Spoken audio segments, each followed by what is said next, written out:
d'entrée de jeu, il faut rappeler qu'il y a pas mal de temps, le ministère de l'Enseignement supérieur, de la recherche scientifique et de l'innovation avait quand même entamé des réformes, notamment la conformisation de tous les diplômes des universités publiques de la République de Guinée.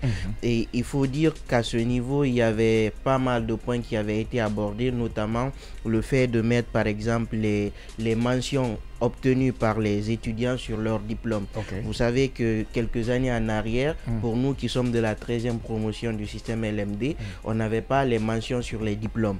On avait plutôt les mentions sur les relevés de notes et que beaucoup de personnes avaient des mentions très bien, excellent, ça dépendait. Mais il y a aujourd'hui un arrêté de 2019 qui porte réglementation des études en licence en République de Guinée. Et que dans cet arrêté, lorsque vous prenez l'article 38, vous avez un tableau qui est énuméré où on dit il y a la note littérale et puis il y a la note numérique. Donc pour une valeur de A par exemple, comme note littérale, il faut avoir une note numérique qui quitte de 8 à 9 ou plus. Et pour la mention B qui équivaut à la mention bien, il faut avoir 7 ou jusqu'à 7,99. Pour avoir la mention assez bien C, il faut avoir 6 jusqu'à 6,99. Pour avoir la mention passable D, il faut avoir 5,34 jusqu'à 5 de 5 jusqu'à 5,99. Ça c'est l'attribution des mentions. Ça c'est l'attribution des mentions. Et si vous avez E, ça veut dire échec, vous n'avez pas 5. Donc aujourd'hui, il se trouve que les étudiants de Symphonia, dans l'octroi des diplômes, parce que j'apprends hier par le canal de sources très proches de l'université, qu'on a eu à imprimer plus de 5 000 et quelques diplômes qui ont été délivrés, mais il y a 10 000 pour le cas des sortants de cette année.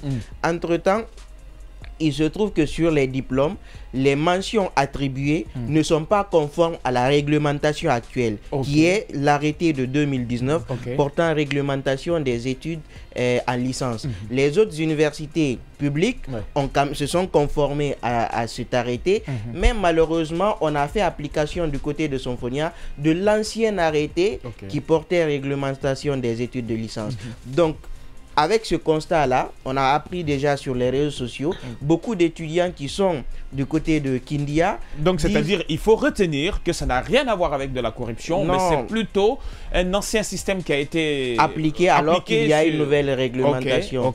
Donc, à ce niveau, voici, il y a des étudiants qui disent, comment moi, du côté de Kindia, j'ai la même note, mais je me retrouve avec mention passable pour quelqu'un de Symphonia qui a la même note que moi, qui se retrouve avec la mention A bien. Donc, d'incompréhension à incompréhension, les informations sont remontées. Et puis, la ministre, madame la ministre, lorsqu'elle a appris, elle a fait une instruction au niveau du rectorat de Symphonia de rappeler, c'est-à-dire tous les diplômes et de se conformer à ce qu'on appelle à cet arrêté de 2019. Maintenant, c'est là où l'université a fait également une note circulaire à l'intention des étudiants de la 14e promotion LMD de faire revenir tous les diplômes pour qu'ils puissent se conformer à la réglementation. J'apprends hier du côté... à la nouvelle réglementation, réglementation en vigueur. Justement, du côté du président du conseil des étudiants de Symphonia, il m'apprend hier qu'ils ont quand même lancé une campagne, parce que lui-même il est de cette 14e promotion NMD, pour ramener les diplômes. Il sensibilise ses amis également dans ce sens-là. Mais ce que je veux dire, c'est que auparavant, vous avez parfois sur certains relevés de notes où on avait la mention excellent. Il faut rappeler que l'intérêt de cet arrêté-là, c'est pour dire qu'on est dans la zone CAMES. Et dans la zone CAMES, pour des études en licence, il n'y a pas de mention excellent en zone CAMES. C'est très bien, bien, assez bien, passable, et puis échec si vous n'avez pas eu. Donc on ne comprend pas pourquoi avant il n'y avait pas cette conformité. C'est pourquoi ça a suscité en 2022 où il y a eu une réunion générale de tous les recteurs des établissements publics d'enseignement supérieur. Du côté de lycée Galambani, il y avait également les directeurs et puis il y avait les responsables des services scolarité qui étaient là. On a essayé de mettre également le contenu de cet arrêté-là, en discuter pour que tout le monde prenne connaissance que ce n'est plus l'ancien système et que c'est cet arrêté-là qui devrait être appliqué. Et même le conseil, le bureau le bureau général du conseil des étudiants était représenté à ce niveau. Donc c'est pour dire que les étudiants aujourd'hui ne doivent pas dire « Ah, on n'a pas connaissance de ça » parce qu'ils étaient représentés à la réunion, il y avait des facilitateurs. Et par la suite, les facilitateurs ont dit désormais, voici ce qui doit être appliqué.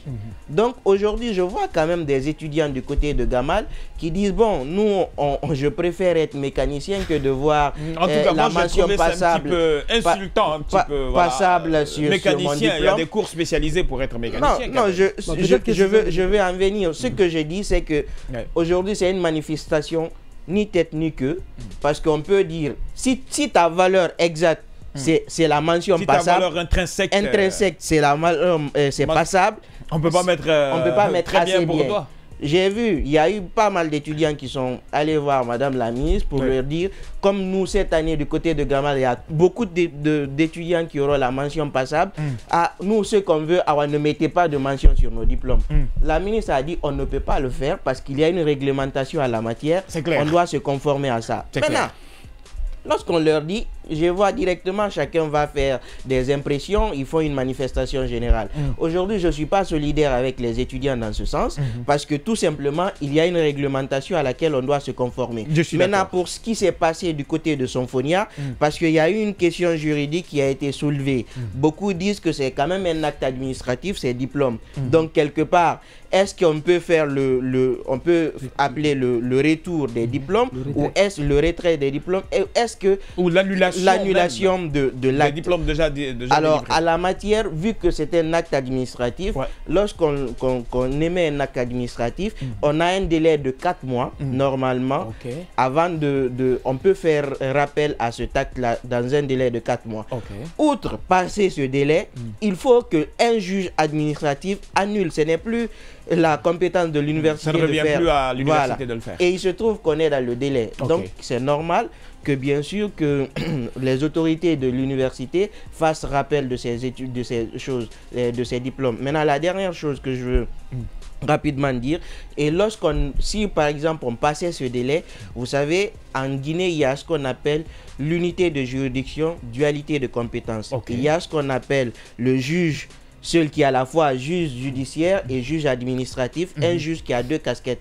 Donc ce n'est pas comme en France où on a les tribunaux les cours de l'autre côté qui sont à purement vocation administrative et de l'autre côté qui ont vocation judiciaire. Merci. On va revenir dessus. Tu vas boucler très rapidement avec ce sujet.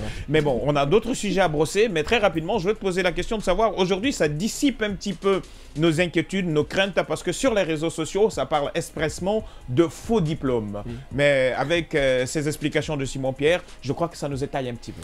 Oui, bien entendu. Et il a été très exhaustif sur la question. Et moi, je pense bien que c'était une incompréhension et un manque d'information de la part au niveau des étudiants et sortants ici. Mais également aussi un autre problème qui a été posé depuis fort longtemps parce qu'il n'existait pas en Guinée. Et ce qu'on appelle une conformité, c'est-à-dire que chaque université avait sa méthode d'attribution des différentes moyennes. Quand vous prenez par exemple nos diplômes à l'université, il n'y avait pas la mention là-dessus. Et alors que du côté des Kilia, nous on en avait, 5e promotion du côté de... À Symphonia, jusqu'à la 13e promotion LMD, il n'y avait pas de mention sur les diplômes. Donc ça a toujours été comme ça. Et alors que du côté des Kilia, on mettait les mentions. À l'université de Kankan aussi, on mettait les mentions ici. Donc ça fait qu'il y avait ce qu'on appelle ici une dichotomie qui existait ici. C'est ce qui a été régularisé à partir de 2019 ici, avec donc l'adoption du texte en la matière régissant ce qu'on appelle la conformité des diplômes dans les systèmes d'enseignement supérieur en République de Guinée ici. Mais il n'y avait pas eu d'information. C'est la conséquence tellement que nous sommes en train de constater aussi du côté de cela. Mais dans ce mouvement, comme Simon l'a dit ici, moi je vois il y a certaines personnes qui font la catalysation, donc qui catalysent sans connaître effectivement le problème de fond qui est Je suis d'accord. Et donc on est tellement habitué à ça ici à Conakry ou en Guinée, donc, et même les internautes guinéens qui résident à l'Occident se prêtent au jeu. Tout à fait. C'est bien vrai qu'on veut tout le temps taper sur les autorités quand ça ne va pas, mais il faudrait quand même même avoir une certaine information avant de taper là-dessus. Quand le chien quitte la Mecque, appelle-le l'âge chien. D'accord, merci beaucoup.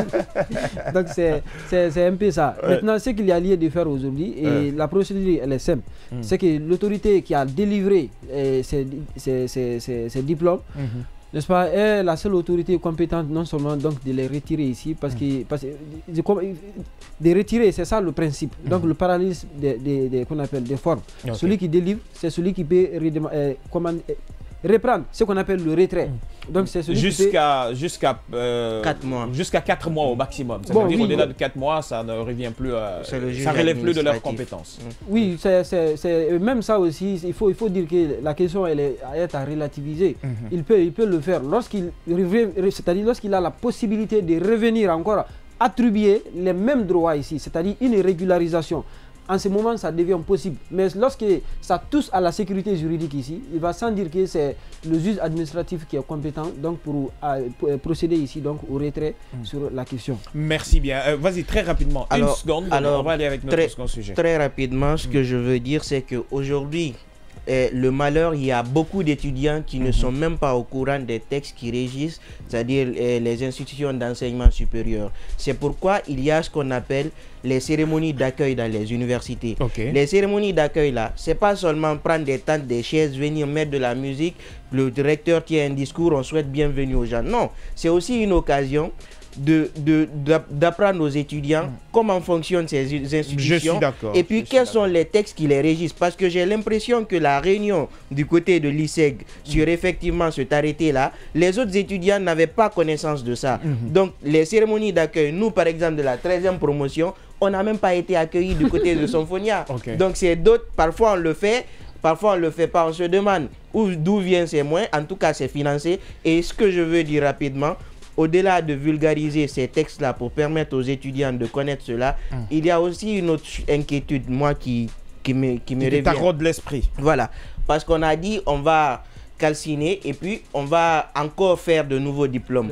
Voilà, et de l'autre côté, il y avait ce qu'on appelle des étudiants qui avaient payé des frais à la scolarité pour pouvoir effectivement entrer en possession de leurs documents, de leurs diplômes. Maintenant, aujourd'hui, on n'a pas dit qu'ils vont payer. Il a la gâchette facile. On va s'intéresser au second sujet. Je veux juste finir. Très rapidement. Tu as eu tes 2 secondes, mais tu en as abusé. Vas-y. Donc, lorsqu'on dit, par exemple, qu'ils ne vont plus payer, l'université a dit qu'elle va prendre en charge, c'est-à-dire les frais d'impression pour les nouveaux diplômes. Mon inquiétude, l'argent là vient d'où? Parce que de l'autre côté, on a déjà financé ce qui était prévu. Et la dernière chose, du côté de Symphonia, le directeur de la scolarité a reconnu hier, parce qu'il y avait un point de presse là-bas, que l'erreur vient de la scolarité. L'erreur vient de la scolarité. On va s'intéresser à notre second sujet, au compte des 12 millions de procureurs, mais pour l'heure, on va aller avec le tour d'horizon de Jean Cassisson. On se retrouve après pour le second sujet et la session live de l'invité.